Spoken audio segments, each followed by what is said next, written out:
Hello दोस्तों, मैं रतन सैनी उड़ान एकेडमी में आपका हार्दिक स्वागत करता हूं। आज हमारा टॉपिक है भारतीय संविधान में संशोधन प्रक्रिया। भारतीय संविधान में संशोधन की प्रक्रिया का उल्लेख संविधान के भाग 20 तथा अनुच्छेद 368 में किया गया है। संविधान संशोधन की प्रक्रिया भारतीय संविधान में दक्षिण अफ्रीका के संविधान से ग्रहण की गई है। संविधान में संशोधन की प्रक्रिया संवैधानिक गत्यात्मकता का परिचायक है, अर्थात संविधान को गतिशीलता प्रदान करने के लिए संविधान में संशोधन किया जाता है, क्योंकि बदली हुई परिस्थितियों के अनुसार संविधान का महत्व बना रहे, इसके लिए संविधान में समय समय पर परिवर्तन या संशोधन किए जाते हैं। भारतीय संविधान के भाग 20 के अंतर्गत अनुच्छेद 368 में संविधान संशोधन की प्रक्रिया का विस्तार से वर्णन किया गया है। संविधान में संशोधन दो प्रकार से किया जा सकता है, अर्थात अनुच्छेद 368 में संशोधन करने के दो तरीके दिए गए हैं या दो प्रकार बताए गए। प्रथम है विशेष बहुमत से संशोधन, अर्थात सदन में उपस्थित व मतदान करने वाले सदस्यों के 2/3 बहुमत से संशोधन किया जा सकता है। इसके लिए लोकसभा में भी 2/3 से पारित होना चाहिए तथा राज्यसभा में भी 2/3 से पारित होना चाहिए। दूसरा है विशेष बहुमत तथा आधे से अधिक राज्यों के अनुसमर्थन से, अर्थात दूसरी कंडीशन में दोनों सदनों में 2/3 बहुमत से प्रस्ताव पारित होना चाहिए तथा आधे से अधिक राज्यों की सहमति भी अनिवार्य होती है। इस प्रकार दो प्रकार से संशोधन किया जा सकता है। वे अनुच्छेद जिन्हें संसद में साधारण बहुमत से संशोधित किया जा सकता है, इस प्रकार के संशोधन और साधारण विधेयक में कोई अंतर नहीं होता है, अर्थात कुछ अनुच्छेद ऐसे होते हैं जिनमें संसद साधारण बहुमत से संशोधन कर सकती है। तो इस प्रकार संशोधन में साधारण विधेयक और साधारण बहुमत से जो पारित संशोधन है उनमें कोई अंतर नहीं रह जाता, अर्थात संसद अगर साधारण बहुमत से अगर कोई संशोधन करती है तो उसे हम 368 के तहत विहित नहीं कर सकते।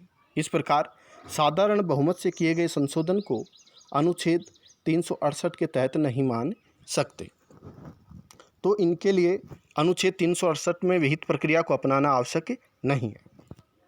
तो कुछ अनुच्छेद ऐसे हैं जिनमें किया गया संशोधन 368 की प्रक्रिया के तहत नहीं आता है, जैसे अनुच्छेद 2। संविधान के अनुच्छेद 2 में नए राज्यों का प्रवेश या नए राज्य को शामिल करना, नए राज्यों की स्थापना करना आता है। तो ये कार्य भारतीय संसद साधारण बहुमत से कर सकती है। तो इसमें आधे से अधिक राज्यों की सहमति आवश्यक नहीं है और न ही विशेष बहुमत की आवश्यकता है। इस प्रकार इन अनुच्छेदों में किया गया संशोधन या अनुच्छेद 2 में किया गया संशोधन 368 में विहित नहीं होगा। अनुच्छेद 3। अनुच्छेद 3 में नए राज्यों का पुनर्गठन तथा राज्यों की सीमाओं में परिवर्तन करने की शक्ति होती है। तो भारत की संसद नए राज्यों का पुनर्गठन कर सकती है, नए राज्यों की सीमाओं में परिवर्तन कर सकती है। तो यह प्रक्रिया भी अनुच्छेद 368 में विहित नहीं होगी। अनुच्छेद 4। अनुच्छेद 4 में उल्लेख किया गया है कि अनुच्छेद 2 और 3 में परिवर्तन की शक्ति भारतीय संसद को प्राप्त है। तो ऐसी स्थिति में भारतीय संसद अनुच्छेद 2 और 3 में साधारण बहुमत से संशोधन कर सकती है। तो ये अनुच्छेद 368 में विहित नहीं होगी।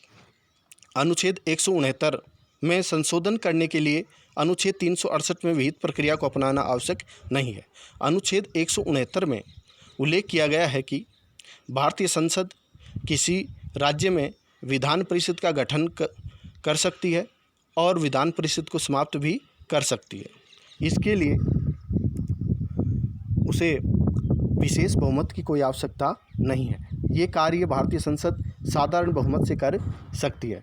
इस प्रकार इस अनुच्छेद में भी 368 की प्रक्रिया विहित नहीं होगी, अर्थात वे अनुच्छेद जिनमें संशोधन 2/3 बहुमत से किया जाता है, संविधान के अधिकांश उपबंध इस श्रेणी में आते हैं।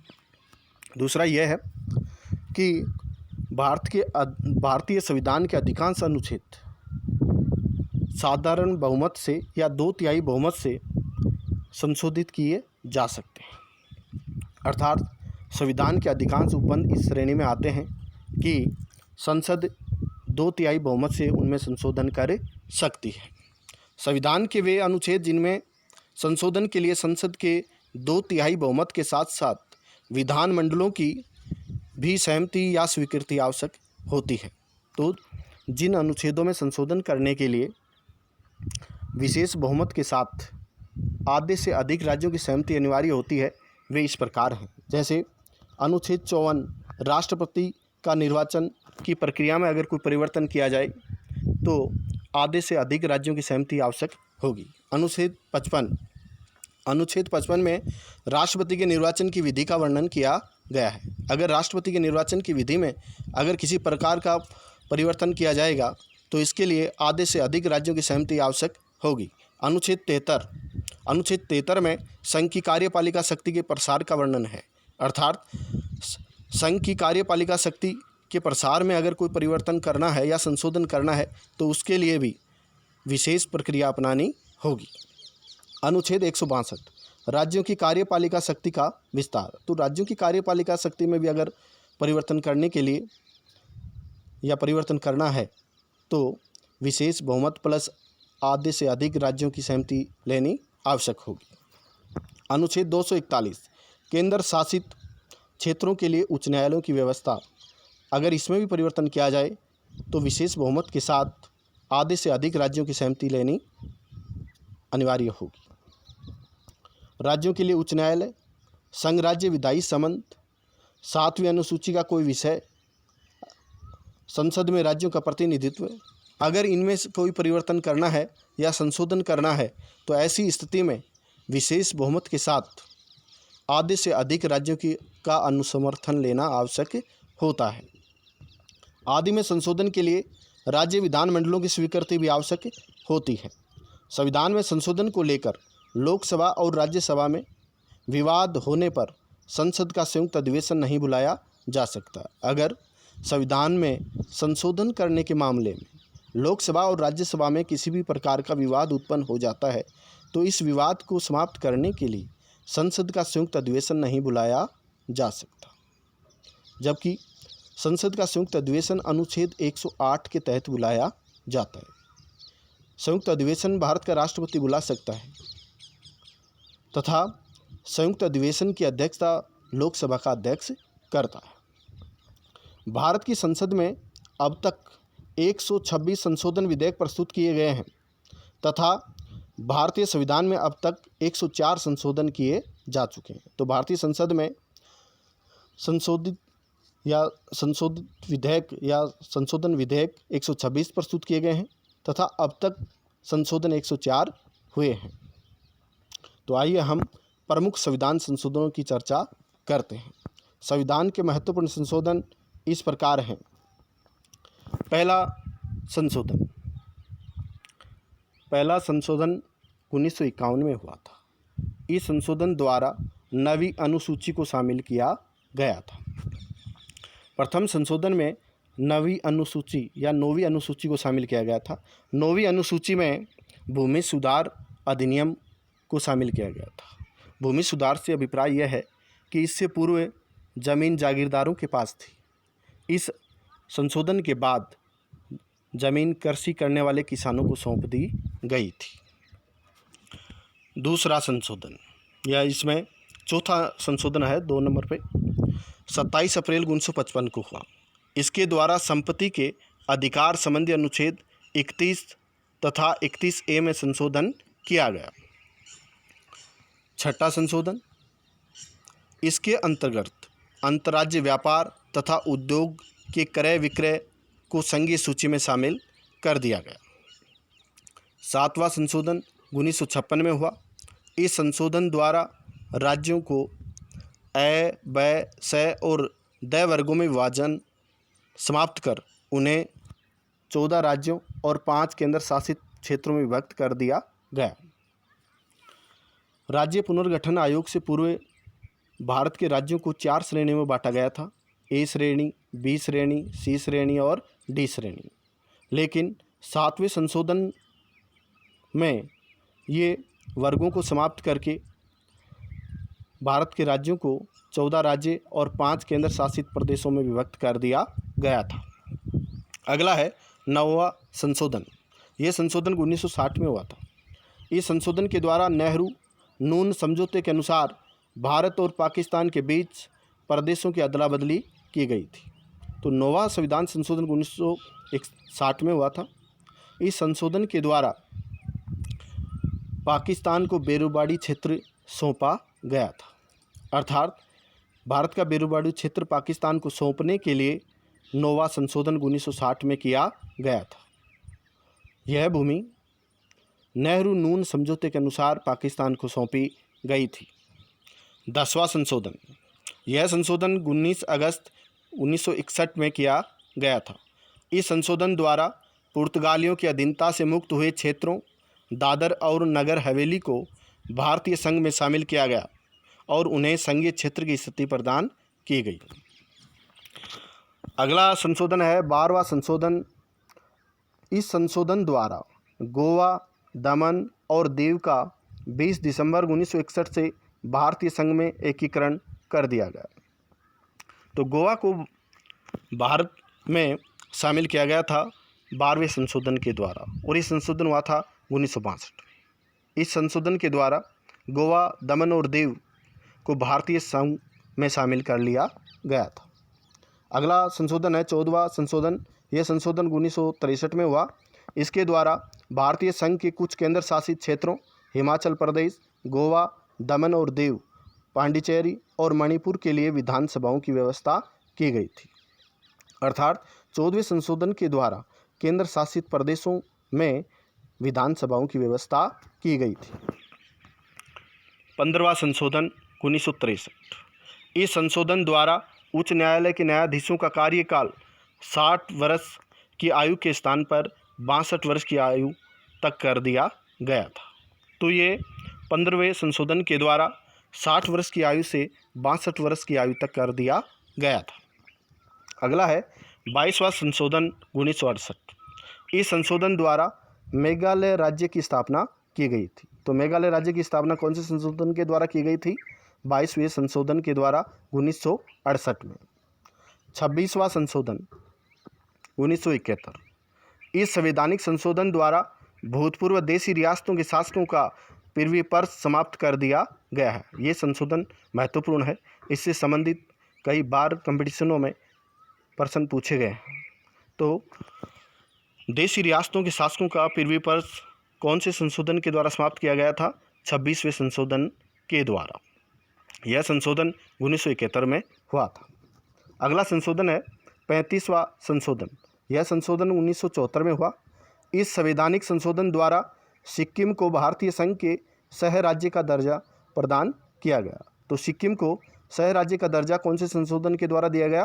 35वें संविधान संशोधन के द्वारा 1974 में। 36वां संशोधन 1975। इस संशोधन द्वारा सिक्किम को भारतीय संघ का 22वां राज्य बनाया गया। तो सिक्किम को भारतीय संघ का 22वां राज्य कौन से संशोधन के द्वारा बनाया गया? 36वें संशोधन के द्वारा।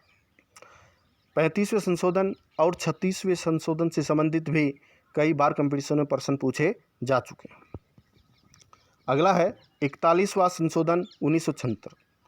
इस संवैधानिक संशोधन द्वारा राज्य लोक सेवा आयोग के अध्यक्ष और सदस्यों की सेवानिवृत्ति की आयु 60 वर्ष के स्थान पर 62 वर्ष कर दी गई थी। अर्थात लोक सेवा आयोग के अध्यक्ष और सदस्यों की सेवानिवृत्ति की आयु 60 वर्ष के स्थान पर 62 वर्ष कर दी गई थी। यह संशोधन था 41वां, और यह संशोधन 1976 में हुआ था। 42वां संशोधन। यह संशोधन 1976 में हुआ है। इस संशोधन को भारत का लघु संविधान भी कहा जाता है या मिनी संविधान भी कहा जाता है। इस संवैधानिक संशोधन में कुल 59 प्रावधान थे। यह भारतीय संविधान का सबसे बड़ा व व्यापक संशोधन था। इस संशोधन के द्वारा संविधान की प्रस्तावना में पंथ निरपेक्ष और समाजवादी तथा एकता के साथ और अखंडता शब्द जोड़े गए थे। वैसे किताबों में उल्लेख है कि 3 शब्द जोड़े गए थे, लेकिन और शब्द भी उनके साथ था। 42वें संविधान संशोधन को मिनी संविधान या लघु संविधान संशोधन भी कहा गया है। 42वें संविधान संशोधन के द्वारा संविधान में भाग 4 क अनुच्छेद 51 क जोड़ा गया, जिसमें मूल कर्तव्यों का प्रावधान है। 42वें संशोधन द्वारा 10 मूल कर्तव्य जोड़े गए थे। तो भारत के संविधान में मूल कर्तव्य कौन से संशोधन के द्वारा जोड़े गए थे? 42वें संशोधन के द्वारा। कौन से अनुच्छेद में? 51 क में। तथा कौन से भाग में? तो 4 क। मूल कर्तव्यों की संख्या 10 थी। 86वें संविधान संशोधन द्वारा 2002 में 11वां मूल कर्तव्य जोड़ा गया। इसमें 6 वर्ष से लेकर के 14 वर्ष तक की आयु के लिए बच्चों के लिए निःशुल्क शिक्षा के अधिकार की व्यवस्था की गई थी। इसका उल्लेख मूल अधिकारों के अनुच्छेद 21 क में वर्णन किया गया है। 42वें संशोधन के द्वारा 3 नीति निर्देशक तत्व भी जोड़े गए थे। वे नीति निर्देशक तत्व निम्न प्रकार हैं। पहला है निःशुल्क कानूनी सहायता की व्यवस्था करना। तो इसका उल्लेख अनुच्छेद 39 क में किया गया है। तो अनुच्छेद 39 क 42वें संविधान संशोधन के द्वारा ही जोड़ा गया था। दूसरा, उद्योगों के प्रबंध में कामगारों की भागीदारी। इसका प्रावधान अनुच्छेद 43 क में किया गया है। तो अनुच्छेद 43 क भी 42वें संविधान संशोधन के द्वारा जोड़ा गया था।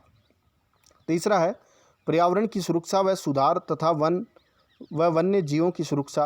अनुच्छेद 48 क, अर्थात अनुच्छेद 48 क के प्रावधान भी 42वें संविधान संशोधन के में ही लागू किए गए थे या ये जोड़े गए थे। इस संशोधन के द्वारा लोकसभा तथा विधानसभाओं की अवधि 5 वर्ष के स्थान पर 6 वर्ष कर दी गई थी।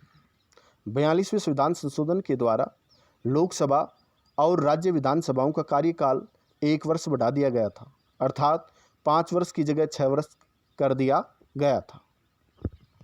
44वां संविधान संशोधन 1978।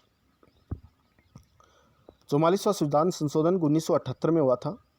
इस समय भारत में जनता दल की सरकार थी और मोरारजी देसाई भारत के प्रधानमंत्री थे। इस संशोधन के द्वारा निम्न परिवर्तन किए गए। पहला, संपत्ति के मूलाधिकार को समाप्त करके इसे एक विधिक अधिकार बनाया गया। इससे पूर्व संपत्ति का अधिकार एक मूल अधिकार था, लेकिन 44वें संविधान संशोधन के द्वारा इसे एक कानूनी अधिकार बना दिया गया। दूसरा, लोकसभा तथा राज्य विधानसभाओं की अवधि पुनः 5 वर्ष कर दी गई, अर्थात 42वें संविधान संशोधन के द्वारा लोकसभा और विधानसभाओं का कार्यकाल या 5 वर्ष की जगह 6 वर्ष कर दिया गया था, उसे पुनः 5 वर्ष कर दिया गया था। संविधान के संशोधन 42वें के द्वारा मंत्रिमंडल की सलाह मानने के लिए राष्ट्रपति बाध्य था, अर्थात मंत्रिपरिषद की सलाह मानने के लिए भारत का राष्ट्रपति बाध्य था। ये बात अनुच्छेद संशोधन 42वें का उल्लेख या वर्णित है। जबकि 44वें संविधान संशोधन के द्वारा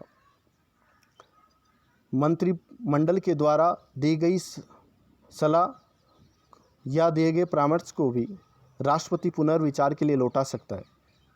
उसके बाद ही भारत का राष्ट्रपति मंत्रिपरिषद की सलाह मानने के लिए बाध्य है। जबकि मंत्रिपरिषद की सलाह मानने के लिए राष्ट्रपति बाध्य है, यह 42वें संशोधन का प्रावधान है। राष्ट्रपति के निर्वाचन संबंधी विवाद को हल करने के लिए उच्चतम न्यायालय को अधिकार दिया गया है। राष्ट्रपति के निर्वाचन संबंधी विवाद को हल करने के लिए उच्चतम न्यायालय को अधिकार दिया गया है। ये 44वें संविधान संशोधन के द्वारा वर्णित है। राष्ट्रपति को यह अधिकार दिया गया कि वह मंत्रिमंडल की सलाह को पुनः विचार हेतु मंत्रिमंडल को भेज सके, अर्थात पुनर्विचार के लिए मंत्रिमंडल को भेजने की शक्ति राष्ट्रपति को 44वें संविधान संशोधन के द्वारा ही प्राप्त हुई थी। 42वें संशोधन में स्पष्ट उल्लेख था कि राष्ट्रपति मंत्रिमंडल की सलाह मानने के लिए बाध्य है। मंत्रिमंडल द्वारा पुनर्विचार के पश्चात दी गई सलाह को मानने के लिए राष्ट्रपति बाध्य है। अगर पुनर्विचार के बाद दी गई सलाह को राष्ट्रपति मानने के लिए बाध्य होता है। मंत्रिमंडल की लिखित सूचना पर ही राष्ट्रपति राष्ट्रीय आपात की उद्घोषणा करेगा। और इसका भी उल्लेख संशोधन 44वें के द्वारा ही उल्लेख किया गया। अर्थात 44वें संविधान संशोधन में उल्लेख किया गया है कि राष्ट्रपति मंत्रिमंडल की लिखित सलाह पर ही राष्ट्रीय आपात की उद्घोषणा करेगा। राष्ट्रीय आपात की उद्घोषणा से आंतरिक अशांति शब्द के स्थान पर शस्त्र विद्रोह शब्द जोड़ा गया, क्योंकि 1975 में इंदिरा गांधी ने आंतरिक अशांति के नाम पर राष्ट्रीय आपात लगा दिया था। तो फिर 44वें संविधान संशोधन में आंतरिक अशांति शब्द के स्थान पर शस्त्र विद्रोह शब्द जोड़ा गया कि आंतरिक अशांति के नाम पर आपातकाल नहीं लगाया जा सकता। 52वां संविधान संशोधन 52वां संविधान संशोधन 1985 में हुआ था। इस संशोधन द्वारा संविधान के अनुच्छेद 102 और अनुच्छेद 191 में संशोधन किया गया है तथा संविधान में 10वीं अनुसूची जोड़ी गई। संविधान में 52वें संशोधन के द्वारा 1985 में 10वीं अनुसूची जोड़ी गई, क्योंकि उस समय दल बदल की समस्या बढ़ गई थी। तो दल बदल की स्थिति को समाप्त करने के लिए 10वीं अनुसूची जोड़ी गई थी। यह संशोधन दल परिवर्तन की भयंकर बुराई को दूर करने के लिए पारित किया गया था। 53वां संशोधन 1986। इस संशोधन के द्वारा मिजोरम को भारत का 23वां राज्य बनाया गया। तो 53वें संशोधन के द्वारा मिजोरम को भारत का 23वां राज्य बनाया गया था। 55वां संशोधन 1986। इस संशोधन के द्वारा अरुणाचल प्रदेश को भारत का 24वां राज्य बनाया गया। तो 55वें संशोधन के द्वारा अरुणाचल प्रदेश को भारत का 24वां राज्य बनाया गया। 56वां संशोधन 1987। 56वें संशोधन के द्वारा नए राज्य गोवा के लिए विधानसभा का सर्जन किया गया था। अर्थात गोवा में विधानसभा का सर्जन 56वें संशोधन के द्वारा किया गया था। 61वां संशोधन 1989। इस संविधान संशोधन द्वारा मतदान की आयु 21 वर्ष से घटाकर 18 वर्ष कर दी गई थी। इस संशोधन से पूर्व मताधिकार 21 वर्ष की आयु प्राप्त व्यक्तियों को ही था, लेकिन इस संशोधन के बाद यह आयु घटाकर 18 वर्ष कर दी गई थी। 61वें संविधान संशोधन संबंधित भी कई बार प्रश्न पूछे जाते हैं। 69वां संशोधन 1991। इस संशोधन द्वारा केंद्र शासित क्षेत्र दिल्ली को राष्ट्रीय राजधानी क्षेत्र घोषित किया गया तथा 70 सदस्यों वाली विधानसभा बनाई गई। 69वें संविधान संशोधन के द्वारा केंद्र शासित क्षेत्र दिल्ली को राष्ट्रीय राजधानी क्षेत्र NCR घोषित किया गया तथा दिल्ली में 70 सदस्यों वाली विधानसभा भी 69वें संविधान संशोधन के द्वारा ही बनाई गई थी। 17वां संविधान संशोधन 1992। इस संशोधन द्वारा दिल्ली तथा पांडिचेरी की विधानसभा के सदस्यों को राष्ट्रपति के निर्वाचन में भाग लेने का अधिकार दिया गया। 70वें संशोधन के द्वारा ही दिल्ली तथा पांडिचेरी की विधानसभा के सदस्यों को राष्ट्रपति के निर्वाचन में भाग लेने का अधिकार दिया गया था। इससे पूर्व दिल्ली और पांडिचेरी की विधानसभा के सदस्य राष्ट्रपति के निर्वाचन में भाग नहीं लेते थे। 71वां संविधान संशोधन 1982। अर्थात 71वां संशोधन 1982 में हुआ था। इस संवैधानिक संशोधन द्वारा 8वीं अनुसूची में 3 भाषाएं जोड़ी गई। ये भाषाएं थी नेपाली, मणिपुरी तथा कोंकणी को जोड़ा गया था। तो ये 3 भाषाएं थी नेपाली, मणिपुरी तथा कोंकणी, इन 3 भाषाओं को 71वें संशोधन के द्वारा जोड़ा गया था। 73वां संशोधन 1993।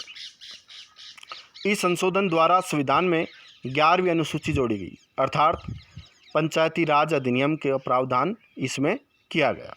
तो पंचायती राज अधिनियम का प्रावधान कौन से संशोधन में किया गया? 73वें संशोधन में। 73वें संशोधन से संबंधित बहुत बार प्रश्न पूछा जा चुका है। 74वां संशोधन 1993। इस संशोधन द्वारा 12वीं अनुसूची जोड़ी गई, जिसमें नगर निकायों से संबंधित अधिनियम का प्रावधान है, अर्थात नगर पालिका शासन अधिनियम का प्रावधान 12वीं अनुसूची में किया गया। और संविधान में 12वीं अनुसूची 74वें संविधान संशोधन के द्वारा जोड़ी गई। अगला संशोधन है 86वां संशोधन 2002। इस संशोधन द्वारा 6 से 14 वर्ष के आयु के बच्चों को निःशुल्क एवं अनिवार्य शिक्षा दिलाने की व्यवस्था की गई है, अर्थात इसको एक मूल अधिकार भी बनाया गया और इसका उल्लेख अनुच्छेद 21 क में भी किया गया। तो निःशुल्क शिक्षा का अधिकार की व्यवस्था 86वें संविधान संशोधन 2002 के द्वारा किया गया। 91वां संशोधन 2003। इस संशोधन द्वारा मंत्रिपरिषद की सदस्य संख्या निम्न सदन की 15% होगी, अर्थात जैसे राजस्थान में विधानसभा के 200 सदस्य हैं या सदस्य संख्या 200 है, तो राजस्थान में 15% अगर मंत्रिपरिषद के सदस्य होंगे तो मंत्रियों की संख्या होगी 30। निम्न सदन से अभिप्राय है कि जैसे केंद्र में लोकसभा और राज्य में विधानसभा, अर्थात मंत्रिपरिषद की सदस्य संख्या 15% होगी। यह 91वें संशोधन के द्वारा व्यवस्था की गई थी।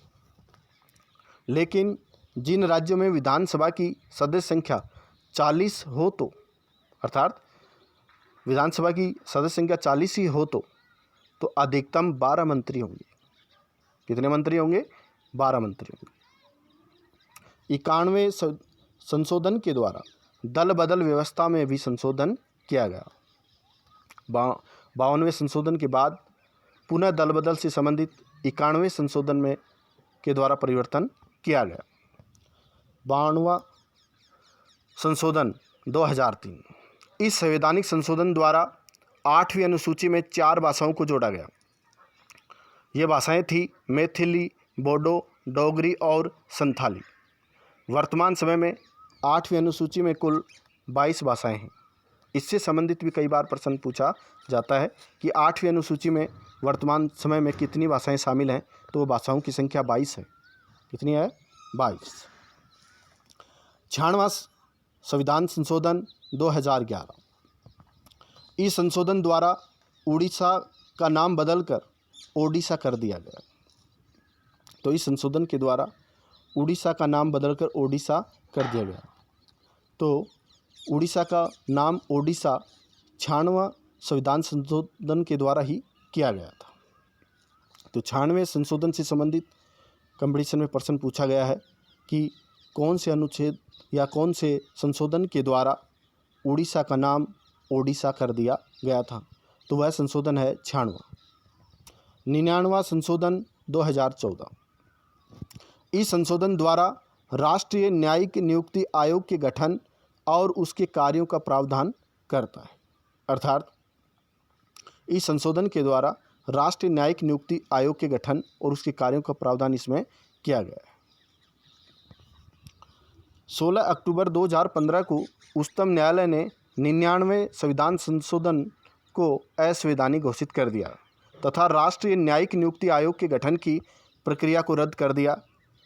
अब उच्चतम न्यायालय एवं उच्च न्यायालयों में न्यायाधीशों की नियुक्ति कॉलेजियम व्यवस्था से ही होगी, अर्थात 2014 में जो संशोधन किया गया था 99वां संविधान संशोधन, उसके प्रावधानों को 2015 में उच्चतम न्यायालय ने असंवैधानिक घोषित कर दिया गया और अब पूर्व की भांति न्यायाधीशों की नियुक्ति कॉलेजियम व्यवस्था के द्वारा ही होगी। 100वां संविधान संशोधन 2015। इस संशोधन द्वारा भारत और बांग्लादेश के बीच क्षेत्रों का आदान प्रदान किया गया। इस संशोधन द्वारा बांग्लादेश को 111 बस्तियां मिली, 111 बस्तियां मिली, जबकि भारत को 51 बस्तियां मिली। भूमि का आदान प्रदान करके बांग्लादेश और भारत के बीच जो सीमा विवाद था उसको समाप्त कर दिया गया। अर्थात 100वें संशोधन के द्वारा भारत और बांग्लादेश के बीच भूमि का आदान प्रदान किया गया था। अगला संशोधन है 101वां। यह संशोधन 2016 में हुआ। इस संवैधानिक संशोधन के द्वारा जीएसटी को अध्यारोपित किया गया, अर्थात जीएसटी नाम का टैक्स की व्यवस्था 101वें संशोधन के द्वारा व्यवस्था की गई थी। इसमें एक समान टैक्स की व्यवस्था की गई कि सभी जगह एक समान टैक्स लगेगा, अलग अलग टैक्स नहीं लगाए जाएंगे। तो 101वां संशोधन जीएसटी से संबंधित है। अगला संशोधन है 103वां संशोधन। यह संशोधन 2019 में हुआ। इस संशोधन द्वारा उच्च वर्ग के गरीब लोगों को सरकारी नौकरियों और शिक्षा के क्षेत्र में 10% आरक्षण का प्रावधान किया गया है। अर्थात 103 संशोधन के द्वारा ही उच्च वर्ग के लोगों को आर्थिक आधार पर 10% आरक्षण प्रदान किया गया है। यह आरक्षण आर्थिक आधार पर दिया गया है। अगला संशोधन है 104वां संशोधन 2019। इस संशोधन द्वारा लोकसभा और राज्य विधानसभाओं में एससी और एसटी के लिए सीटों के आरक्षण को 25 जनवरी 2030 तक 10 वर्षों के लिए और बढ़ाया गया है। इस आरक्षण को अनुच्छेद 334 में शामिल किया गया है। अर्थात आरक्षण की व्यवस्था 2030 तक कर दी गई है, जिनमें लोकसभा और राज्यसभा की सीटें आती हैं। इससे आगे के अध्ययन के लिए आप प्ले स्टोर में जाकर हमारा ऐप उड़ान एकेडमी डाउनलोड कर सकते हैं। हमारे ऐप पर विभिन्न प्रकार के कंपटीशन से संबंधित टेस्ट सीरीज उपलब्ध हैं, जिसके माध्यम से आप अपनी तैयारी को